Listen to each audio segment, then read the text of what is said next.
Selamat malam jemaat Tuhan yang terkasih.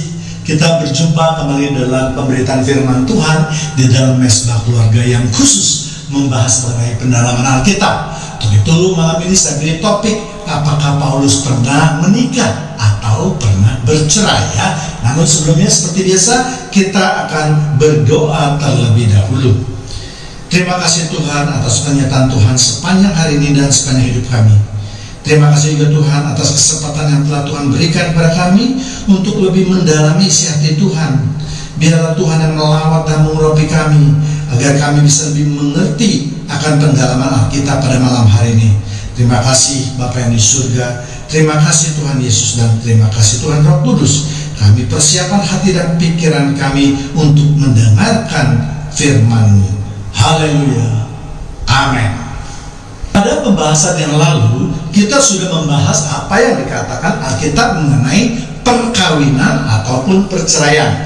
Dan pada malam hari ini, kita akan melanjutkan untuk melihat yang ada di 1 Korintus 7 ya, lanjutannya ya, yang juga banyak berbicara mengenai perceraian. Kita mulai dari ayat yang ke-10.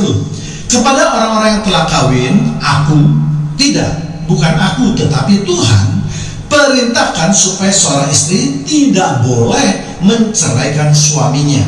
11. Dan jikalau ia bercerai, ia harus tetap hidup tanpa suami atau berdamai dengan suaminya. Dan seorang suami tidak boleh menceraikan istrinya. Kita lihat yang pada ayat 39. Istri terikat selamanya suaminya hidup. Kalau suaminya telah meninggal, ia bebas untuk kawin dengan siapa saja yang dikehendakinya, asalkan orang itu adalah seorang yang percaya ya. Namun kepada mereka yang telah kawin, Tuhan perintahkan supaya seorang istri tidak boleh menceraikan suaminya ya. Tentu kalimat ini jangan ditafsirkan secara harfiah saja ya, karena kalau ditafsirkan secara harfiah maka ada kontradiksi dengan ayat-ayat lain seperti yang sudah pernah kita pelajari. Maka kita harus menafsirkannya bahwa seorang istri itu harus berusaha sekuat tenaga untuk menghindari perceraian ya. Karena kalau istri tersebut menceraikan suaminya, maka dia harus hidup tanpa suami atau berdamai kembali dengan suaminya ya. Demikian juga seorang suami tidak boleh menceraikan istrinya. Jadi dalam ayat ke-10 dan ke-11 memang orang Kristen itu tidak boleh bercerai kecuali berzina atau karena bercerai mati ya. Ada pernyataan yang menarik dalam ayat ini, yaitu ada sedikit keraguan dari Rasul Paulus untuk menyatakan dengan tegas bahwa kepada orang-orang yang telah kawin, bukan aku tetapi Tuhan perintahkan. Nah, kalimat ini yang menjadi saya rasa suatu keraguan ya. Seharusnya kalau kalimat itu tegas, maka harus berbunyi langsung saja, yaitu kepada orang-orang yang telah kawin, aku perintahkan atau Tuhan perintahkan ya. Mengapa harus ditambahkan kata aku, bukan aku ya? Dengan adanya kalimat tambahan tersebut, saya menafsirkannya bahwa seharusnya firman itu ada sedikit keraguan atau tidak tegas. Padahal kita tahu firman Tuhan itu adalah ya dan amin, harus dilaksanakan atau dituruti ya. Namun lagi-lagi karena Rasul Paulus sendiri tidak dapat memenuhi firman Tuhan ini, maka penulisannya menjadi demikian. Sebenarnya bisa saja untuk menghindari penafsiran lain, kalimat aku, bukan aku itu dihilangkan ya. Namun karena kebenaran firman Tuhan, jadi suka atau tidak suka itu harus diungkapkan secara gamblang. Inilah hebatnya Alkitab ya, orang Kristen ini ya. Namun tentang cara pengungkapannya itu bisa dengan secara langsung maupun secara tidak langsung, sehingga bagi orang yang hanya membaca tanpa mendalaminya menjadi sesuatu yang tidak berpengaruh terlalu besar ya. Mengapa Tuhan tidak tegas mengungkapkannya? Ya, jelas tidak mungkin, karena perceraian itu atau perpisahan itu bukanlah sesuatu yang bisa dibanggakan, tetapi justru merupakan suatu aib yang harus ditutupi atau tidak usah dipertontonkan di muka umum. Demikian juga dengan memberikan perintah kepada seorang istri terlebih dahulu ya. Hal ini memang juga amat sangat jarang terjadi dalam Alkitab. Kalau kita lihat di Perjanjian Lama misalnya, yang memutuskan untuk bercerai adalah pihak suami. Misalnya di Ulangan 24 dari ayat 1 sampai 4 ya, selalu dimulai dengan perilaku suami yang memberikan surat cerai, sedangkan istri bersifat pasif atau bersifat hanya menerima saja ya. Demikian juga kalau kita lihat di Matius 19 ayat 9 ya, barang siapa menceraikan istrinya ya, juga memberikan tempat pertama kepada suami. Namun di dalam 1 Korintus 7 ayat 10-11 ini memberikan tempat yang pertama kepada istri ya. Dalam hal kekristenan sudah berulang kali saya katakan bersifat patrialistik ya. Artinya kedudukan laki-laki lebih diutamakan atau lebih tinggi daripada perempuan ya. Nah, ini adalah sesuatu yang tidak biasa kalau perempuan diberi tempat dahulu untuk menyatakan atau meminta perceraian. Jadi bisa saya menafsirkannya bahwa perpisahan atau perceraian Rasul Paulus adalah atas kehendak istrinya yang mungkin dianiaya atau dipaksa untuk berpisah oleh Sanhedrin, sehingga Rasul Paulus tidak mempunyai kekuatan apapun juga untuk menolaknya ya. Pada saat itu istri Rasul Paulus masih jelas menjadi orang Kristen, sehingga Rasul Paulus tidak merestui permohonannya, karena Rasul Paulus mengatakan bahwa perceraian itu hanya boleh terjadi karena zina atau karena kematian ya, tidak disebabkan oleh alasan lain ya. Bahkan Rasul Paulus sudah mengingatkan istrinya bahwa kalaupun istrinya mau bercerai atau berpisah, maka dia tidak boleh kawin lagi. Artinya dia harus hidup seorang diri, atau ya pilihannya berdamai kembali dengan suaminya ya. Sekarang mari kita susun sebuah skenario mengenai kehidupan rumah tangga Rasul Paulus ya. Jadi berdasarkan beberapa penafsiran yang sudah kita bahas, yang sudah kita buat dari sesi pertama sampai sesi yang kelima, bahkan yang keenam ini, Rasul Paulus jelas pernah menikah ya, karena itu terang benderang ditulis di dalam 1 Korintus 9 ayat 5. Dan kita sebagai pengkhotbah tidak boleh menafsirkan sesuatu yang bertentangan dengan apa yang sudah tertulis dengan jelas di dalam Alkitab ya. Jadi kalau ada pengkhotbah yang menyatakan suatu isi penafsiran yang berbeda dengan apa yang tertulis di dalam Alkitab, tentu ini tidak bisa diterima ya. Kemudian yang kedua yaitu Rasul Paulus pernah hidup jauh dari istrinya untuk jangka waktu yang lama ya. Itu boleh juga disebut dengan bercerai, karena di dalam perpisahan yang begitu lama tersebut masing-masing tidak bisa melakukan hak dan kewajibannya ya. Itu sama juga dianggap sudah bercerai dalam tanda kutip ya, karena pasangan tersebut ya hidupnya berjauhan ya.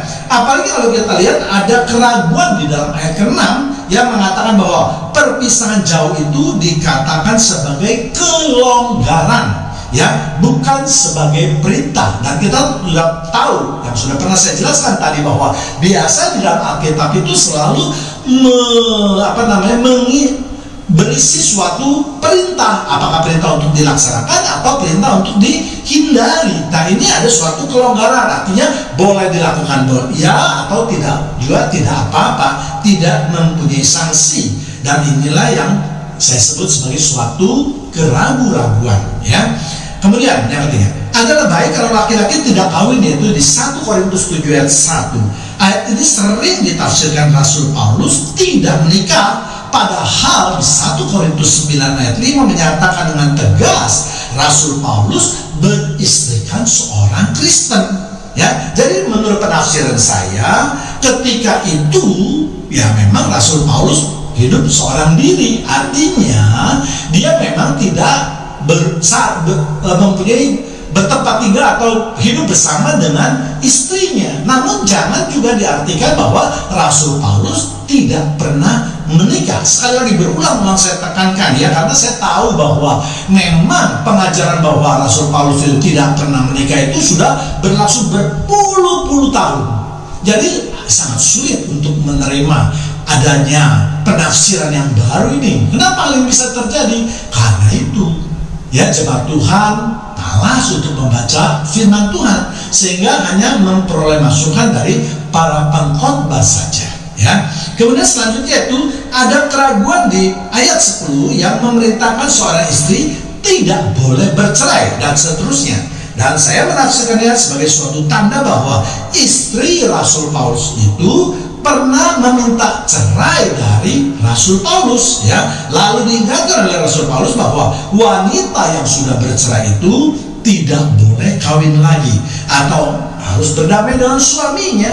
Lagi-lagi ya, ada sedikit kecurigaan karena memberikan kepada wanita untuk berperan aktif di dalam perceraian ya. Kemudian jadi berdasarkan data-data tersebut saya dapat menarik kesimpulan sebagai berikut. Ketika masih bernama Saulus dan menjadi pemeluk agama orang Yahudi yang tidak bercacat dan hidup dalam mazhab yang keras, tentu Saulus juga mengajari hukum Taurat kepada istrinya. Diperkirakan sekitar umur 20-an tahun itu Saulus menikah, dan ini berdasarkan budaya kuno orang-orang Yahudi untuk menikah. Jadi umur 20 itu biasanya buat orang Yahudi sudah mempersiapkan diri untuk menikah ya. Karena Saulus menerapkan hukum yang ketat kepada istrinya, maka pasti istrinya akan menghormati Saulus. Semua itu berjalan dengan baik sampai Saulus ditangkap dalam tanda kutip oleh Tuhan Yesus ya. Pada saat Saulus ditangkap oleh Tuhan Yesus, saya juga percaya istrinya mengikuti kepercayaan suaminya ya, sehingga di dalam 1 Korintus 9 ayat 5 tersebut dinyatakan Paulus mempunyai istri seorang Kristen.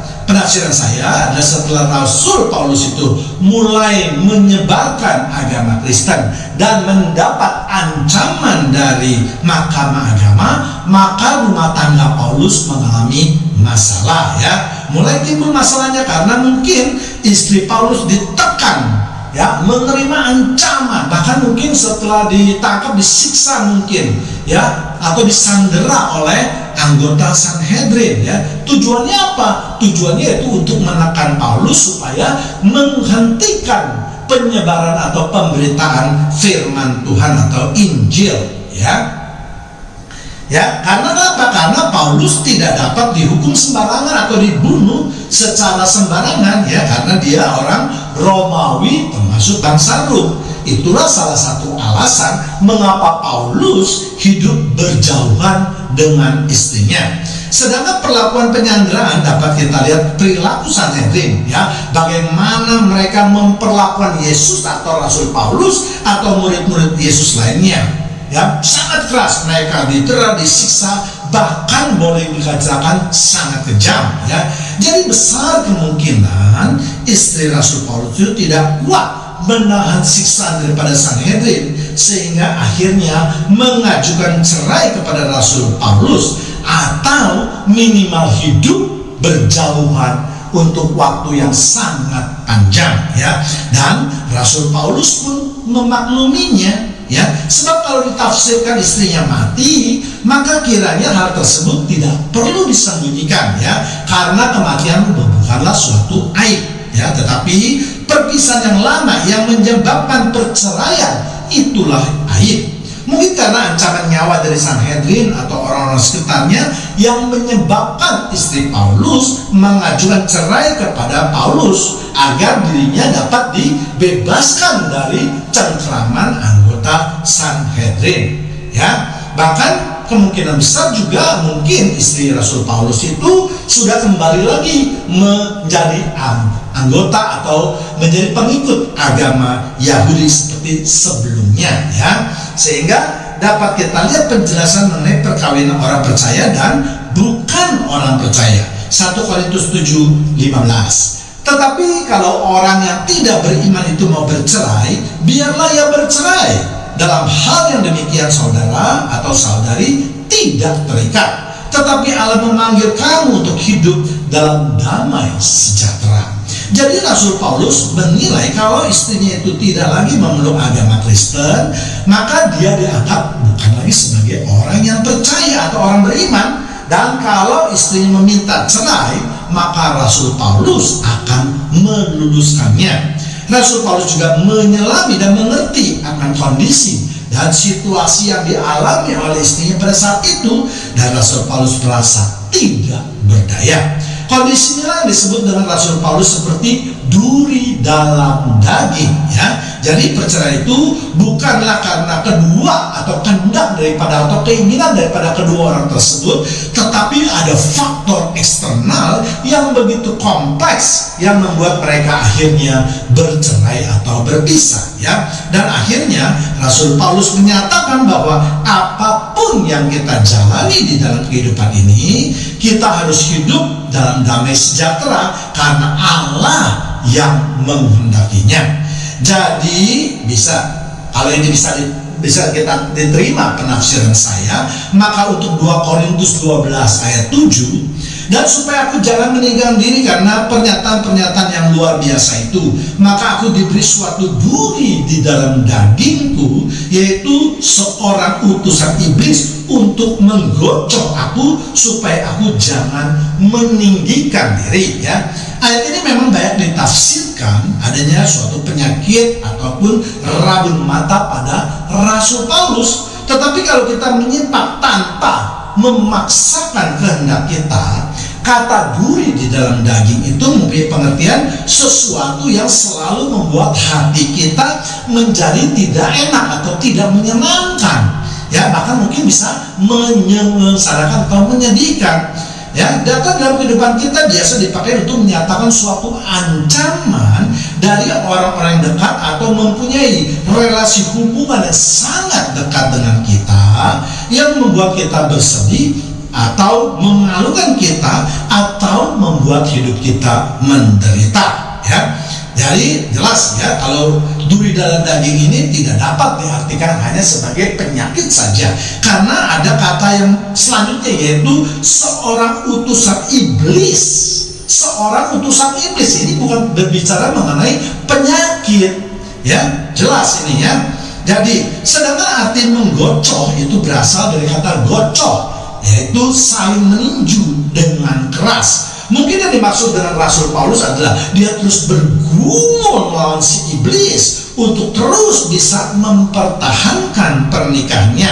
Makanya dikatakan Rasul Paulus bahwa dia sudah 3 kali berdoa memohon supaya iblis itu dapat dikalahkan. Hal yang juga harus diperhatikan adalah ayat sebelumnya dikatakan supaya Paulus jangan meninggikan atau bermegah dalam dirinya. Jadi kalau ditafsirkan sebagai suatu penyakit, menurut pendapat saya juga pasti tidak tepat. Apalagi penyakit mata atau rabun ataupun kesehatan menjelang orang di usia yang sudah uzur, sudah usia senja, itu adalah hal yang biasa saja, ya, bukan dan tidak bisa dikatakan dengan istilah duri dalam daging, ya. Tetapi Allah menjawab dengan tidak mengabulkannya karena semua itu untuk kebaikan Rasul Paulus supaya dia selalu bergantung kepada Tuhan, agar kuasa Tuhan dapat bekerja dengan sempurna. Sebab jika seseorang masih mempunyai kekuatan, maka umumnya akan dilawan dengan kekuatannya sendiri, ya. Dengan demikian kuasa Tuhan menjadi kurang terlihat bekerja, ya. Artinya masalah tersebut mungkin dapat dilihat oleh orang lain, diselesaikan atau diselesaikanlah, ya, dengan campur tangan kekuatan manusia, ya. 2 Korintus 12 ayat 8. Tentang hal ini aku sudah 3 kali berseru kepada Tuhan supaya utusan iblis itu mundur daripadaku.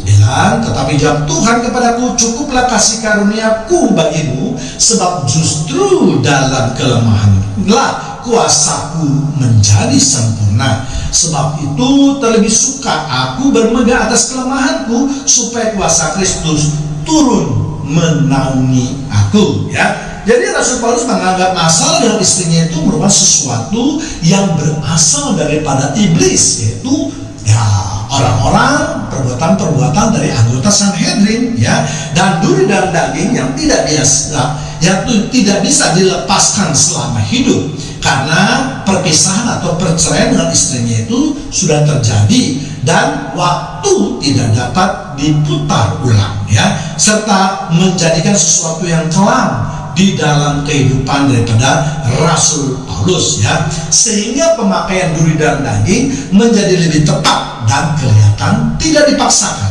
karena memang perbuatan istrinya itulah yang dapat dikatakan mempermalukan Rasul Paulus, atau setidaknya membuat suatu masalah yang tidak dapat diselesaikan oleh Rasul Paulus, ya. Masalah itu terus dibawa oleh Rasul Paulus di dalam kehidupannya.